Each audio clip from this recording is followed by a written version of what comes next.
Today we're talking about etiquette, manners, courtesy, politeness, social norms, and even netiquette, which, I don't like the word, but I guess it says it all, doesn't it? We'd love for you to join our conversation by calling us on 415-663-8492 or tweeting us at Let's Talk on KWMR.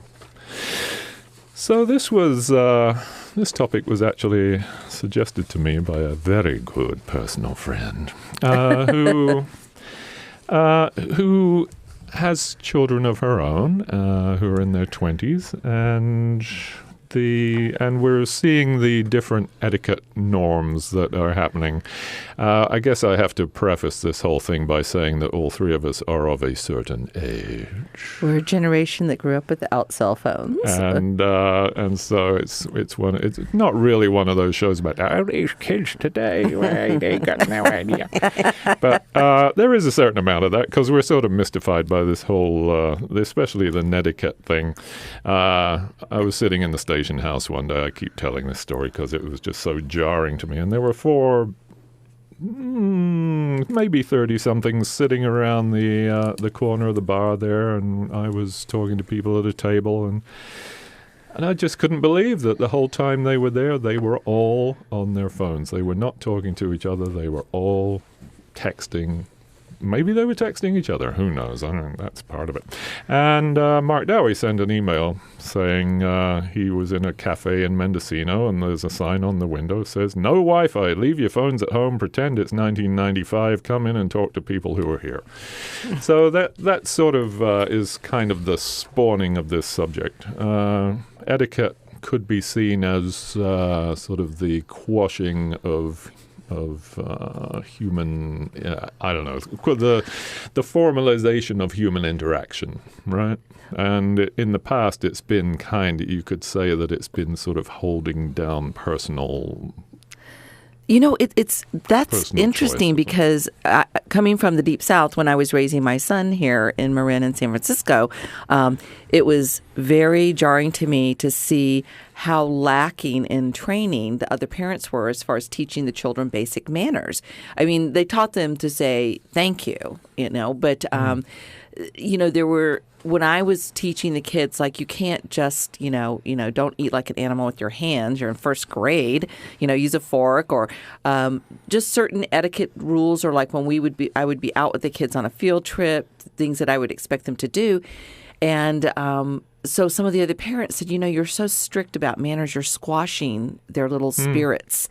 And I said, I don't think that it's, onerous for the children to learn, don't interrupt, wait till there's a break in the conversation, little things like that. Yeah. And they thought that I was squelching, but I felt like they were not raising people that were going to be well accepted by others because they didn't understand boundaries. And etiquette and manners, I felt like, were a great way to sort of formalize some boundaries, so we don't have to think about every single instance fresh. Yeah, like good manners are the foundation of strong social skills. Mm-hmm. And I just want to quote this gentleman, Professor at Johns Hopkins, when he talks about manners. He said, they also serve as the basis of social connection.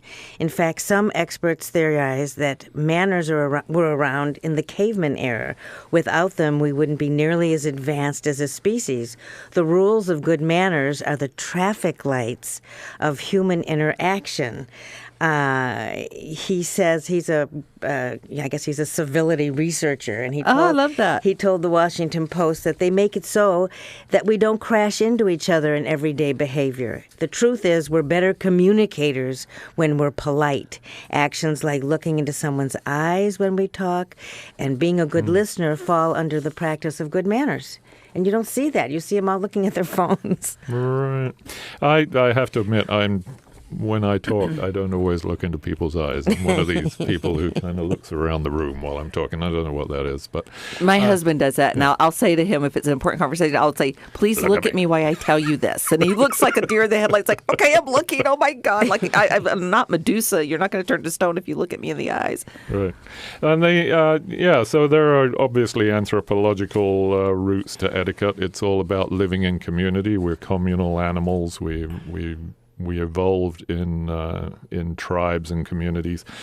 And it's really about just getting along. It got a little, back in, I don't know, back in the 1800s and in Victorian era, it became a little stultifying, I'd say. I mean, the codes that you had to live by if you were in a certain class anyway, if you were middle class and above, you had to obey these cultural norms. It wasn't an option. It was cultural norm. And I have to say, having been born into a middle-class London family, back then, when I was a child, I could not go into just our local suburban town. If I were wearing, I couldn't go in dressed like I am today, T-shirt. Yes. Oh, my shirt's untucked, and I'm wearing, my mother used to call them dungarees. You're wearing dungarees. You can't go into town wearing dungarees. You didn't make a noise on Sunday. You had all these sort of suburban London middle-class rules of things that you did not do. But they also taught me very good table manners, I have to say, although I did have to learn to eat pizza and hamburgers with my hands. I was so shocked when I first came to America. We're such barbarians here. And so I was brought up doing that. But so codes of dress, is that part of it? I'm not sure that's applicable so much anymore. I'm not particularly worried about that. But I do think that social interactions have to have some kind of guidelines, or there are things you want. I guess you want respect from other people, and if you don't give them respect in return, then it all starts to fall apart. Right? Yeah, there's like universal things like really listening and not interrupting, although in some cultures interrupting is considered Yeah, I just fine. want to say this. Yeah. But, good manners can take you around the world better than any single trait. I've really witnessed this over and over again. Even if you don't speak the language and you're not familiar with the traditions, if you know how to be polite and kind, it'll take you right around the world. That's true, yeah. Although, of course, there are different norms. I mean, if you're talking about eating habits and, you don't eat with your left hand or you don't, let's see, Japanese. Well, look at Japanese civility right here. You bow in greeting. You do not display emotion. You don't blow your nose in public. All this sort of stuff. Don't stand with your hands in your pockets. And other places you can laugh a lot. Like in Kenya or here, you can laugh all the time if you want. I mean, whether people like that or not. You use the right hand to receive gifts in Kenya, and eating is usually done in silence, which, of course, is the same here now because everybody's on their phone. What's interesting when you were reading that, Paul, I was thinking about my adopted mom, Jebecca, and she worked for a large shipping company in Mobile, Alabama, which is one of the busiest port cities in the world. And her primary position there was she was there to understand the etiquette rules and business rules of whatever group of people were coming in to visit or to do contracts, because they were from all over the world. So part of her job was to know what the business etiquette was for if they were Japanese or they were Kenyan or they were from Finland or wherever they were, to brief the team on what would be expected and what were really bad faux pas. And but I thought that was such a fascinating. She had great stories talking about that and how it really. They all enjoyed it. The team enjoyed it. She enjoyed it. How much you learn. But she always used to tell me, the number one thing I always tell it was mostly men that she worked with, the guys that I work with, is just be a couple of seconds behind the other person. Because if you just are a couple of seconds behind and watch and observe, you'll pick up. Let them just lead the way a little bit when you're out of your element and you're not sure. Yeah. You just give them a few seconds ahead of you and then follow suit. And then there's the whole netiquette, flaming on emails and on forums and trolling and all that sort of stuff. Now, flaming's when you come back quickly with a really harsh response, correct? Right, yeah, flame wars, they call it, yeah. And People need to get out more. doing everything in caps in emails, I know someone who used to do that. And she was always wondering why people wrote back saying, "Why are you yelling at me?" I wasn't. I was just trying to make it easier to emphasize read. a point. Cell phone etiquette in the public sphere. Yes, there's a picture here of a British intercity train, and as you can get into quiet carriages where no one's allowed to have a cell phone going. And I like that. they may not talk to each other, but at least they're not yelling about what they're going to have for dinner or what their latest argument was about. Yeah, I find it really kind of remarkable that you can go into the grocery store and you can get behind line in somebody who is then spilling the most intimate details of their life. Yes. I mean, I could just tell them all kinds of things about themselves that they could not believe. Is there anybody else here in the store with me? Yeah, it's just astounding to me. No one of consequence. See, what that really signifies is that they are negating anyone else's existence, or that their life is way more important than anyone else around them. Well, we have a caller. Caller? Wait a minute. Hello? Are you not talking about etiquette? We are. You're on the air, caller. What's your first name? Vikitsa. Hi, Vikitsa. I was really looking forward to talking about etiquette. I'm into it. All right. But it sounds like you're talking about relationships. No, we're talking about etiquette, honey. Honestly, I think I'm trying to... I was trying to do the thing and listen on my computer, and I thought it was really cool that you can actually be emailing while you're listening. I didn't know that, but I guess I got the wrong show. So this is what I think about etiquette. Oh, you're on the archive. No, you need to be on the live play. Click on the top of the front page. Moving on about I don't want to... Your netiquette. I'm impaired when it comes to machines. So etiquette, I want to just say what I think about etiquette, which is when my son Merlin was 13 years old, instead of a bar mitzvah, I gave him an etiquette lesson with John McIntyre. I don't know if anybody remembers John, but he was a really good friend. And actually, he was the manager of the Grateful Dead, but he had the most impeccable etiquette. So he took Merlin out, and he taught him every fork to use and how to eat soup, which way you put the spoon going with the thick soup or the thin soup. And honestly, I think it has really served him well. He didn't get as much money as he would have gotten at a bar mitzvah. Table manners, yeah. Don't you? I mean, I think it's really important. Vikitsa, we talked a little bit earlier about my son and his friends and me being from the Deep South and the other parents thinking I was stifling them with teaching them manners. But I used to have a group of the boys spend the Friday nights at my house, and I taught them table manners. They could not, and I always made roast chicken and salad and vegetable, and they had to use the proper eating utensils. And one of the things that one of the boys said to the other one evening was, Miss Robbins said that, if we have these good table manners, we'll get more girlfriends than the other guys. So I kind of taught them, right. And I taught them a lot of Southern gentleman manners, like when you're walking down the street, the man walks on the outside. Mm-hmm. And they loved the backstories that was because when they used to throw slop out of windows, that the man would take the hit instead of the woman.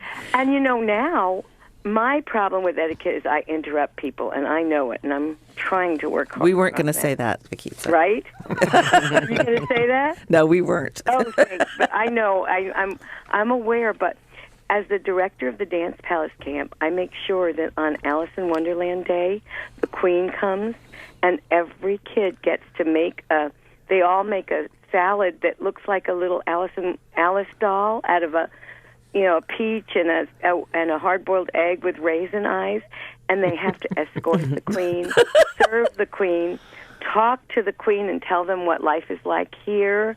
And I always tell them that when they go out on a date or go to a museum, and they laugh at me because they're young, but they'll know what to do. And I think it's really important.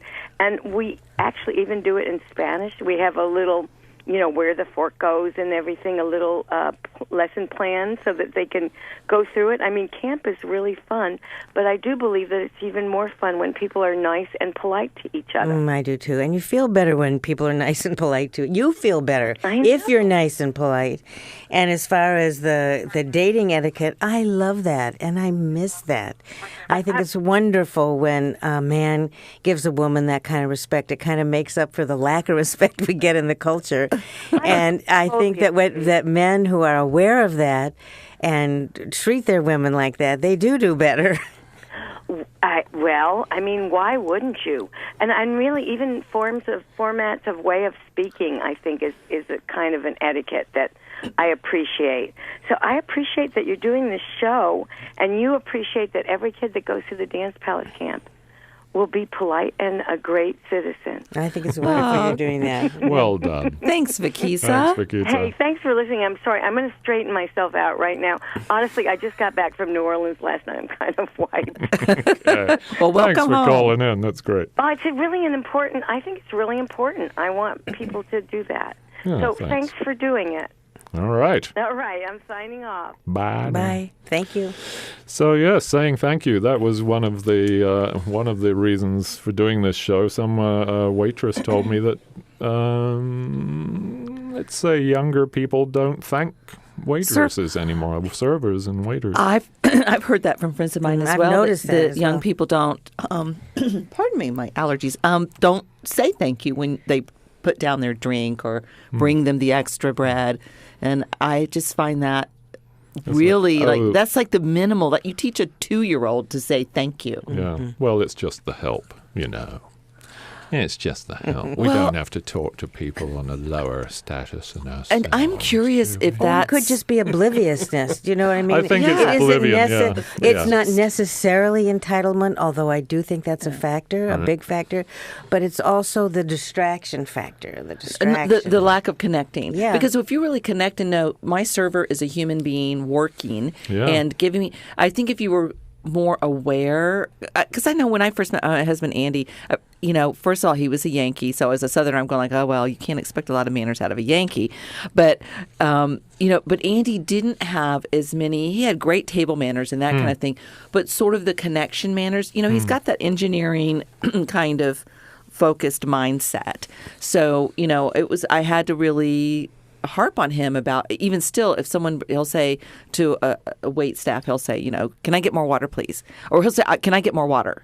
And I always go, please. I correct him actually in front, and I go like, please. And he goes, please, just to remind him, because if he's eating out by himself, I'm sure he's just sitting with whatever he's reading or his iPad, and food, to him, it's like the magic. Food appears and water appears and stuff comes and goes, and he doesn't have that. Natural. Yeah. But that awareness of that is also a way of practicing gratitude. And it sounds minuscule, but it isn't. It's like a way to remind yourself and the universe that you're listening, you're tuned in, and you're grateful. You're a part of everything else along with everyone else on the planet. So we had a couple of tweets, one from Claudia. Thank you, Claudia. She says, I really think it's a lack of instruction and the technology, because newer generations are socially awkward. I agree. Silicon Valley firms have been hiring people to teach etiquette because they're having a problem with. And my husband Andy, who brings on hires in the tech world, he's in the tech world, and he talked about.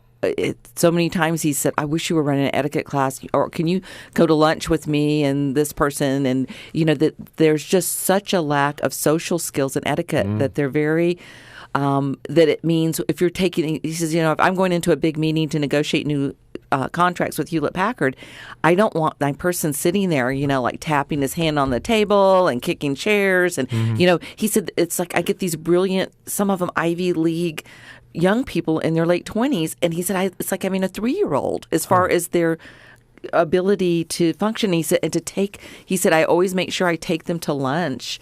This was back when he had quite a few contractors he was hiring for another gig that he was doing. But he would take somebody to lunch before he would take them to lunch with a client just to make sure, are they going to be okay? Eating spaghetti with their fingers. Well, And it's also, yeah. Go ahead. No, go ahead. Well, I think it's also related to the amplification of speedy energy that the culture puts in that doesn't allow for that kind of graciousness, because it is a type of graciousness that takes time. It isn't necessarily entitlement, but that's another factor, especially in Silicon Valley, where people have very high-tech, intense jobs, and that's a lot of people right now. So it's kind of a waste of time to... Well, it's just they're so amped. They're so amped. I mean, I've been in It's hard to be connected when you're amped like that, right? Well, it's hard to listen. It's hard, you get the jiggly legs and the jiggly things and the no looking in the face because you're always thinking about something else. So I think that's a factor too. And just, to emphasize that we're not putting down the younger generation. There's at least 2 people that I know who are older than me, good Lord, who are really unpleasant when we go out to a restaurant. They will treat the waitstaff as if they are just serfs in their palace, and I will not go to dinner with them anymore. But anyway, it's not just generational, although I think the technology and the the media input and all that, everything, there's always input from all sides all the time. And it affects older people as well. It isn't just the younger people. Sure. In some ways, their nervous systems are a little more sensitive to it, because if you've had more experience, you just take it in a little more in perspective. But it's everybody. So there are a few things here. There's a couple of things online. How to be a gentleman. So there's the thing about things like opening doors for ladies. And, I love that. I have to say, I don't get out of a car, come around to the other side of the car to open the car door for my passenger, whether it's I male taught Andy or to do female. that. But I always hold doors open, whether it's Yes. male or female coming through the door. And I have been chided. This was By probably women. 20 years ago, because that doesn't seem to happen so much anymore. But they said, "Why? How dare you? How dare you hold this door open? I can open the door. What do you think I am?" Not me. I had someone went out the door, slammed the door in my face. I said, I don't think I'm going to see this guy again. Oh. Yeah, just the Oh, opposite. this was someone you were out with. Yeah, and this was recently. Whoops.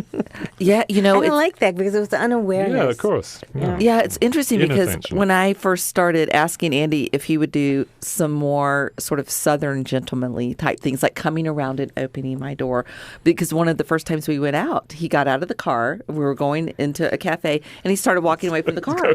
And he realizes I'm still sitting in the car. He's a half a block away. And he comes running back and comes over to my window, and I can't roll the window down because he's gotten out of the car and the car's off. So he opens the door and he said, "What's wrong? Are you hurt?" I was I said, no. I said, "You're supposed to open the door for me." And he said, he lived for several years in Berkeley. And he said, in Berkeley, when I would use manners like holding doors open, I would be called a sexist and I didn't think women were strong enough to open their own doors. And he said, the idea of if I just held a door open, I got chided. I can't even imagine what they would have said if I was not letting them out of a car till I opened the door. Know who you're dealing with. Yeah, exactly. Know who you're dealing with. Well, kind of back to the cell phone thing and the looking at each other. It's really interesting to me when I go out now with friends of mine in my age group that will be picking up their phones or taking calls unless it's something that's urgent or we're running long at lunch. Or, Mary and I have lunch, and sometimes it'll be like we're running past when we've told someone else we're going to come and we've got to text them or whatever. But, constantly, for me, unless I know I have a call or something that I'm going to have to take, I just put my phone on vibrate and I don't worry about it. But seeing people out to eat and not talking and on their phones the whole time just is so It's a odd. bizarre thing. I think I told this story on air, but it's worth a repeat. I was in a very nice restaurant, and right next to me was a family celebrating an event. There were presents on the table. There were 2 children, or two teenagers and 2 adults.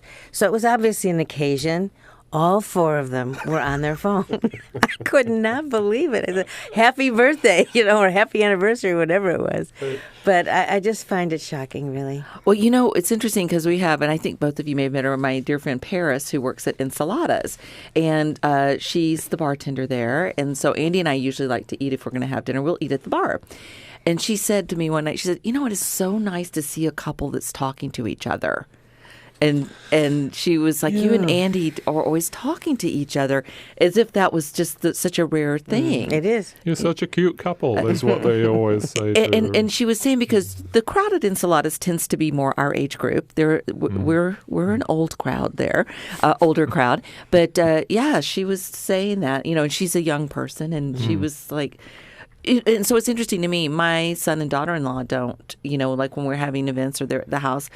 I'll every now and then see one of them get a call and they'll go step outside, but they aren't looking at their phones. Their phones are put away. Right.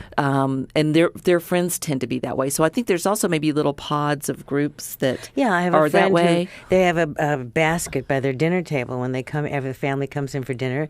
Everybody puts their electronics Check 'em in at the the door. basket, check them at the door, Nice. and they get to have a real family dinner. And that is a great thing to be able to offer your family, a family dinner, a real family dinner. That's and it's lovely. fast disappearing, and I love to see how they're bringing it back that way. I remember when cell phones really became more ubiquitous, and I was working at KDFC, the classical music station, and we were starting to have issues. The symphony was my client, and we were having issues of people having their cell phones at the symphony. Yeah. And one night, someone's phone started ringing, and the person answered it. It was like ringing, and they're like, "Hello," and Michael Tilson Thomas stopped the symphony Wow. and turned and said something, and that person, she got up and when it was ushered out, she threatened to sue the symphony for humiliation, and she said, "What did you expect? Because I have a babysitter, and it could have been the babysitter calling with something wrong with the children." And this was really interesting because we had a little meeting talking about that, and I said, "Listen, in the days before cell phones, or even the days of cell phones, the way I look at it, if something's a real emergency, a horrible emergency, something terrible has happened, call the police, call the sheriff, Or have them call come the- get me, call the symphony, Call the hall, call the... yeah, I mean, if something's we've venue. forgotten what is a real emergency as well. So that's an interesting dilemma because I think I had a pager when Luis was really little, but I was just thinking about, I don't know what it's like to be parenting with that kind of access to your child and your child care providers. So I might have been very much the kind of person that was always checking in with the babysitter. So I don't know. I didn't have that experience. So, But you can put it on vibrate. You don't have to have a ring at the symphony, yeah. But it's an interesting thing to see also that constant connection too, Right. that we don't have any breaks from each other in some And then there's ways. the Bluetooth connection to your refrigerator and your stove if you want to. And, of course, you don't need babysitters now because you can have a Bluetooth camera in the crib with the baby so you can leave the house and you can check on the baby at all times. And, yes, we have a tweet from Mia who says, "What do you all think about saying bless you after people sneeze? I like when people do it, but I know there are different views." I think anytime you're nice, it's wonderful. Yeah, it's just being nice, isn't Yeah, it? I think you feel wonderful. The other person feels wonderful. I think anytime we have an opportunity to be kind and nice, what's wrong with that? Nothing. Mm-hmm. And so you like when, for example, men will pull the chair out at the table I as do. you sit down? And then when they stand up when you come into a room. Oh, now. I'm sorry, I on like that. any I occasion. haven't- I'm I dating seen that. myself, but I really, it's so respectful to me. But when do you do that? Every time a woman walks in the room, I stand up? It just depends on the situation. But if you're meeting someone, if you're at dinner If you're and someone meeting- comes up to you, I mean, it's just, it doesn't have to be every time, but it's just a lovely acknowledgement. Again, I'm going to repeat.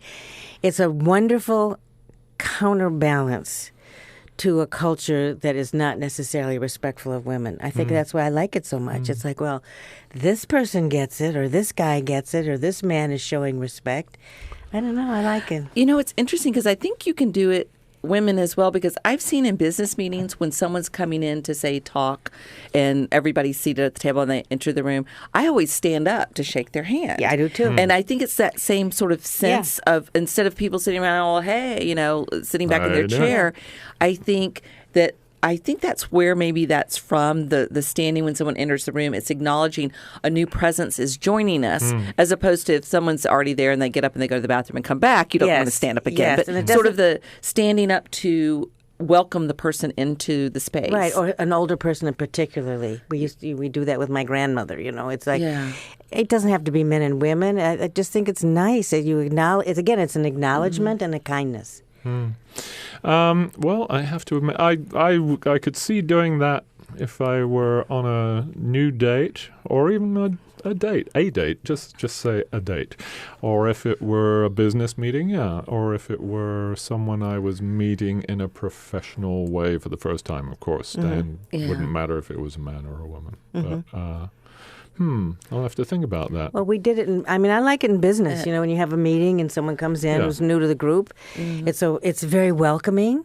It puts the person at ease. And again, it's acknowledgement and respect. And what's wrong with that? Sure. Well, that's what it's all about, right? I mean, it's respect for others, treating people as if they're they matter. Equal to you, or perhaps even more than equal to yourself. Well, what's interesting to me when I first moved to Marin in the 80s, like 82, was everyone was supposedly everyone talked on and on. And it was in the South, it was the Baptists and the evangelicals that drove me crazy. When I moved here, everybody drove me crazy about how conscious they were, how they were so conscious and they were so aware and they were so New Age, so spiritual and all this, but they were kind of jerky in terms of manners. And I was thinking, if you're so conscious and so aware of your place in the universe, then why are you so rude? You know, this lack of, you know, I used to have this thing where I see how rude people would be in traffic, and I would just think, you know, and friends of mine would say, oh, they're just spaced out, and I would go like, why don't we have a one day a month in Marin where everybody gets back in their darn bodies? Like, get back in your body and be conscious of the other people around you instead of whatever else it is that, you know. So to me, it is kind of a lack of awareness where oftentimes I see, like, I try really hard not to honk horns or do things like that when someone's sort of spacing out, because oftentimes it really is just a lack of awareness and consciousness of others. But, you know, I don't know. I do see that, you know, in restaurants and places like that. It's just those little things about, you know, saying thank you, as you were saying, Mary. Like, anytime you show gratitude. And of course, on the road as well. Yeah. Right. I mean, this stop sign thing is all sort of a code of honor that you wait your turn, and when somebody doesn't, you go. Yeah. Well, now even today, I felt guilty because I tapped my horn. I felt like it was a tap. You know how people get confused about whether they turn left or right, or what to do on 101 on Highway 1 where it turns into town here in Point Reyes. People sometimes think they have to stop because it looks like they should yield to the other side. And so often people will just be frozen there. And so this person was frozen there, and people on both sides of the road were waiting, like, you know, you're supposed to go. Right. And I thought, I don't know. Do I tap on the horn, or do we all just sit and watch this person? Do I get out of the car and knock on the window and say, you have the right of way? You know? So, you know, and especially for all of us living out here, I mean, I think I'm the only old red Land Rover. So if I do something rude in traffic, everyone knows it's me. Yeah. So when you live in a rural area, I mean, and if I see the van again or Paul's out, you know, it's like, we know who's doing what, so it makes you act better. He's speeding again, and hygiene manners. I mean, you know, picking noses and pooting in public is not is one of certain etiquettes that are quite nice, don't you think? I mean, everyone does it, but if they can hide it in some way. But courtesy, yeah, I guess we're talking mainly about courtesy and politeness, treating people as human beings and treating people as you would like to be treated yourself. And maybe that's part of it, is that maybe the generations don't care if people treat them sort of offhandedly. I don't know. I don't know if they don't care or if they're unconscious. Yeah. Again, I when I go off and take a day to really kind of connect and go to the ocean or go into the woods or just take a day to really unplug, and then I go back into town, I am so aware of how sped up our culture is. Not so much in West Marin, but even in Fairfax. It's like, after a while, after living in the city, then you go to Fairfax, it feels so rural, and then you're in a rural area, you go to Fairfax, it feels like New York really City. Fast. But it's remarkable how, we're still animals, we're still, connected to the universe, and we still really are best off following our natural rhythms. And those are the natural rhythms. And the further away we get from that, the less of the mannerly conscious things have a chance to flourish. So I think it's not that they don't care so much, it's just they're not aware. The speediness cancels out the consciousness in many, many instances. Interesting. So one of the things that we were discussing earlier is back to kind of to Netiquette and the whole thing of being on your phone or being connected in a way. So to speak to the positive of that I see is that one of the things that I love, that I would be so disconnected from many people from different parts of my life if it wasn't for Facebook. Sure. So through Facebook, and I could also see if most of my friends and I were communicating through text, that I would be keeping an eye on that. So there's a way in which there's a different connection. It's almost like the first time I had a friend of mine who's one of the early users of the Well, one of the first sort of internet connectors. And when he showed me what he was doing and how he was communicating and on the computer, I got so excited. I said, oh, my God, we've invented ESP. We've invented extrasensory perception. We're able to communicate immediately and in real time like this from all over the world. It's so much, it's amazing. So there's this way in which we're all interconnected more so than we could have ever been through letter writing and phone calls. And we were able to be connected to more than just our core group. It was interesting because, I have kind of these different circles of friends on Facebook. I have sort of my farming ranching buddies. I have my friends from high school. And one of the young women, Ariel Greenwood, asked yesterday on Facebook, she said she's been going to a lot of conferences and speaking, and there was a big thing Tuesday night with Nicolette Nyman in the city. And Ariel said, I met so many more people. She says, at what point do you stop networking? Because it's more, your network is bigger than you can handle, or that you can adequately be in touch with everybody. Because there's that I think, I forgot who said it, but there's a rule of about 150 people is about as many people as a human being can handle having relationship with. And they don't mean 150 close, but that's about as big as the circle as you can, kind of your wiring can handle. I think we're feeling our way how to humanize all of the technology. And once we get that in balance, yes, there's marvelous things about it. It connects everybody. But we have to learn how to use it in a humanistic way. We haven't learned that yet. One of the things that is interesting to me is I've had on Facebook where, because there's so many political things being posted right now, particularly with the election, and it's a very strange time with people like Donald Trump and the whole, the left being split between Hillary and Bernie. And so I've had friends of mine, they'll unfriend anyone, like anybody, any family member or friend of mine that supports Donald Trump, unfriend. And they think that I am a horrible person and an idiot because I have friends and family that believe all sorts of things, and I don't unfriend them. That's called friends and family. Yeah, and I don't have a litmus test for my friends and family. Now, granted, if I met somebody today, a stranger, and they said they were a Trump supporter with my political leanings, I probably wouldn't pursue lunch with them. But what I was wondering, what do you do, or what do people do? Like, I posted an interesting article about Bernie Sanders and Monsanto and some of his food ag policies. And it wasn't an anti-Hillary or anti-Trump. It was just that Sanders is the only candidate addressing that. So it was not so much it was an informative piece. And immediately I have one relative back in the South that I strongly suspect from some of her posts that she's extremely racist and pretty far right wing. And so she put like a nasty comment there. So when I have that, when comments in my sections of things I post start to get prickly, I just delete the comments. Yeah. And I every now and then I'll make a post on Facebook. By the way, friends and family, if sometimes you see one of your comments under something I posted is deleted, if I feel like a thread is going to hurt feelings or get things a little upset, I delete your comments. So please don't think I'm negating you. I'm just trying to manage the conversations in my Facebook home. I call that good manners. Facebook etiquette. Yeah, exactly. And and you didn't used to be able to do that, of course. And there used to be these long strings of everyone insulting everybody else. It's like the comments on a lot of these columns, a lot of newspaper columns on the web. All those comment lines. They get, ooh man, it's nasty when it's unmoderated. Yes.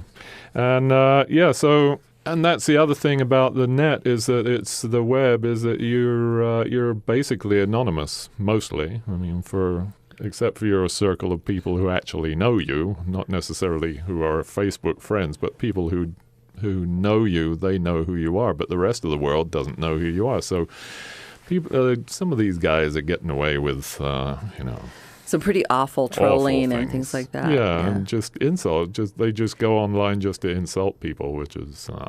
and the poor young teenagers who put stuff up there, and it's up there forever, and it's totally humiliating, and they haven't realized, that later the impact. on they wish... Yeah. I mean, can you... If any of the three of us could imagine if all the things that you did in your teens and 20s were documented in our videos and photos. Oh, my God. But I think that is changing the culture, too, in which we're becoming a culture where when I was growing up, your reputation was everything.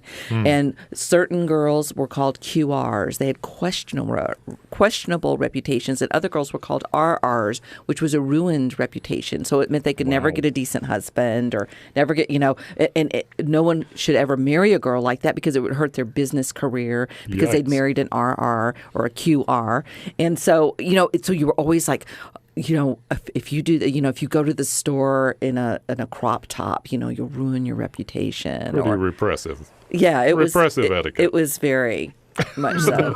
But I'm glad those days are over. Yeah, so I think with everybody showing everything, it's sort of like with everybody walking around naked, it's changing what and I think in a good way, that people do crazy things or whatever, and because if everybody's posting, which they are, then we just have to get over it. And so here's a question. I don't go to a gym, but how do you get someone to clean up his sweaty gym equipment? You don't. You just have to take I used to go to a gym long ago and far away. Part of the etiquette of gym is to wipe down the equipment you've been using, I guess. And I would just always have my own little sprayer and washcloth to go behind some, because I didn't trust other people, or they just, there were those people. Yeah, I don't think you can make them change. Right. You could say, hey, you stink. Yeah, exactly. Online dating. Being considerate still applies, apparently. It's fine for men to use traditional courtesies. May I help you with your coat? Your date will be delighted, or say, I've got it, thanks. So there are things, when you're face-to-face with your online date, you still have to carry on with the traditional courtesies, apparently.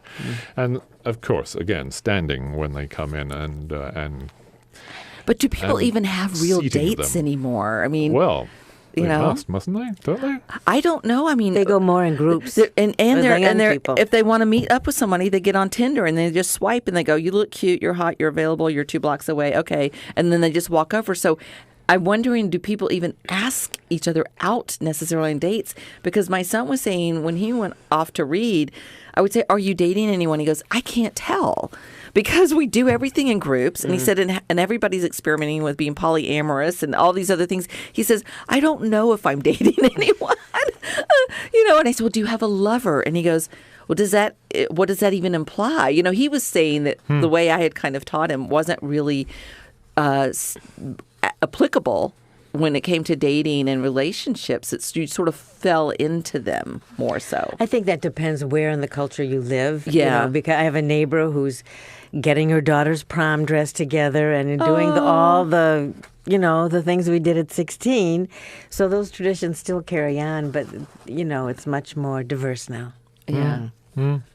So the guidelines are the same, you think? Or should the guidelines be the same? Is there anything... Are you asking me? It just seemed like that was the old tradition being carried on. She was all excited and getting all her things, and her girlfriends all came over to look at the dress. And, I don't know. It's I think it's more diverse. I think there's many more options now.